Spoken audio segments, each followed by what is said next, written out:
નમસ્કાર, આપ જોઈ રહ્યા છો P24 ન્યૂઝ ગુજરાત। સુરત શહેરના સચિન પોલીસ સ્ટેશનમાં નોંધાયેલ લૂંટના ગુનામાં વોન્ટેડ રીઢા આરોપીને ઝડપી પાડતી સુરત શહેર ક્રાઇમ બ્રાન્ચ।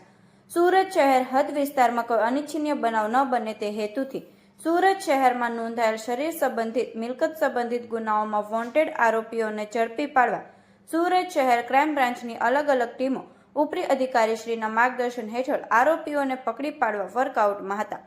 તે દરમિયાન નાસ્તા ફરતા સ્ક્વોડના પોલીસ માણસોને મળેલ આધારભૂત બાતમી હકીકત આધારે મરોલી 4 રસ્તા પાસેથી આરોપી રાજ ઉર્ફે આરપી સંજયભાઈ પાટીલ ઉંમર વર્ષ 21 ધંધો બેકાર રહેવાસી મકાન નંબર 432 રાહી રેસિડેન્સી કારેલી ગામ ગંગાધારા તાલુકો પલસાણા જિલ્લો સુરત મૂળ રહેવાસી ગામ ગંગાપુરી તાલુકો ધરણવાવ જિલ્લો જલગાંવ મહારાષ્ટ્ર વાળાને પકડી પાડવામાં આવેલ છે।